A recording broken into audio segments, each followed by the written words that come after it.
One morning, something strange happened at the shelter. The dog from Kennel 7, the one who always lay curled against the back wall, lifted his head, just lifted his head, and looked at the door. Nobody knew why, but one staff member wrote it down. The date, the time. That's where this begins. For 3 years, they called him 7. No name, just a number on a kennel.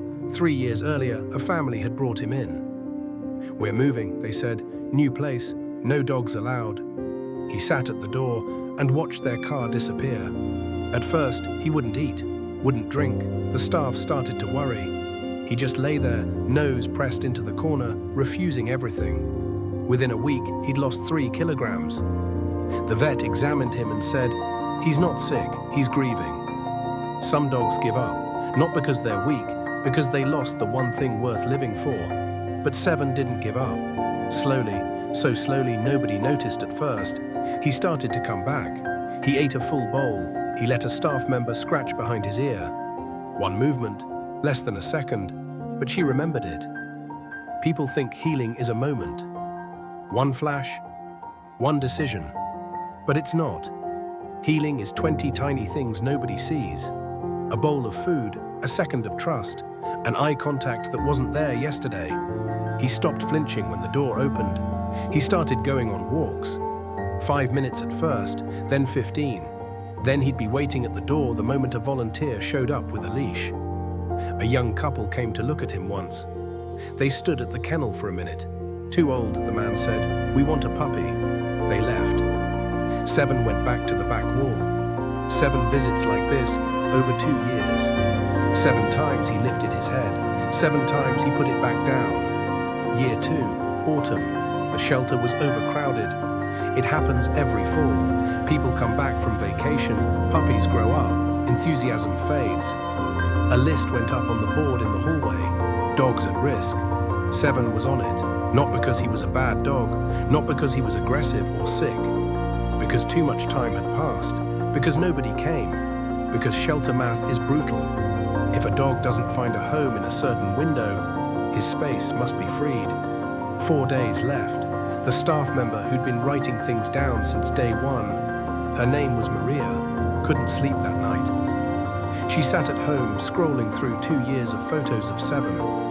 The first time he took food, the first time his tail moved, the first time he licked her hand.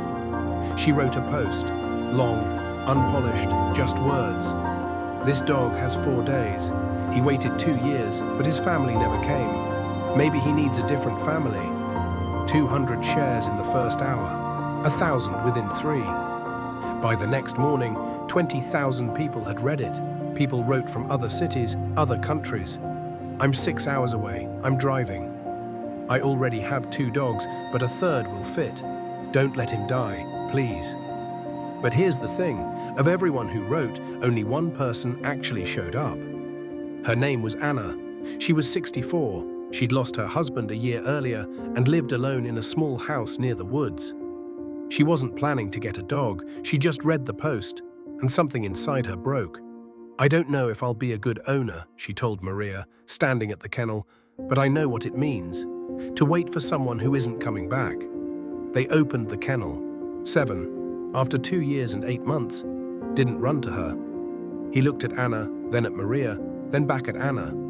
He walked over, sniffed her palm, and sat down beside her. No jumping, no barking, no frantic tail wagging, just sat. As if to say, "I've been waiting. Where have you been?" Maria was crying. The vet who'd said he's grieving 3 years ago stood in the corner, turning away so no one would see his eyes. Anna sat on the kennel floor, back against the wall, and 7 laid his head in her lap. His first walk through the new house. He inspected every room, sniffed every corner, stopped at the window and stared at the street for a long time. He climbed onto the couch for the first time. Anna didn't scold him, she just moved over. The first time she came home from the store, he met her at the door. His tail moved, slowly, uncertainly, like he didn't quite believe she was coming back. A month in, Anna noticed something strange. Every morning at exactly 8:15, 7 would walk to the front door and stand there for a minute or two, then return to his spot. Maria explained it later. At the shelter, the main entrance opened at 8:15. He was waiting for someone to walk in. 3 years made that a habit. 7 stopped standing at the door in the mornings. Anna, for the first time since her husband died, laughed, truly laughed, to the point of tears. 7 had tried to catch a butterfly in the garden and face-planted into a flower bed. He looked utterly offended. Every day they walked in the woods, 2 kilometers in the morning, 2 in the evening. Sometimes they'd just sit on a fallen log and watch the sun sink behind the pines. At a checkup, the vet said, "I don't recognize this dog. This is not the animal who lay against the wall for 3 years." But it wasn't just 7. Anna changed too. She started calling her children more, inviting neighbors for tea. One day she told Maria, "I thought I was saving him, but I think he saved me."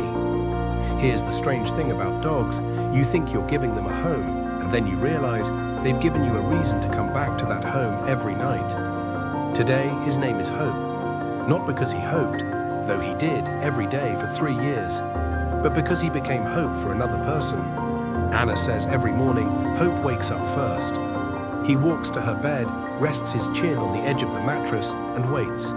No whining, no nudging, just waits for her to open her eyes. And when she does, his tail makes one single movement, not frantic, calm, as if to say, "You're here, everything's okay. We can start the day." He's 10 now, grey whiskers around his muzzle, a little slower on the runs, a little longer on the naps. But every morning, same chin on the mattress, same movement of the tail. Hope's story isn't about a heroic rescue. Nobody pulled him from a burning building. Nobody drove across a continent for one dog. It's about quiet things. A staff member who wrote things down, a woman who read a post and got in her car, a dog who kept getting up in the morning, even when nobody came. None of them shouted, none of them demanded attention. They just did what they could. Day after day after day, and that was enough. Recently, Anna brought Hope back to the shelter, not to leave him, to show him. Maria saw them from the end of the hallway. Hope walked beside Anna, no leash. He never strayed more than a meter, calm, confident. A completely different dog. They stopped at Kennel 7. A different dog lived there now. Young, recently abandoned, terrified. Hope looked inside, paused for 1 second, then turned and walked toward the exit, right beside Anna. 847 days. That's how long he waited for the ones who never returned, and 1 6-hour drive. That's all it took to give him a home. He's no longer waiting, he's living. Would you have driven 6 hours for a dog you'd never met, with 4 days left? Some dogs don't need a hero, they just need someone who won't walk past.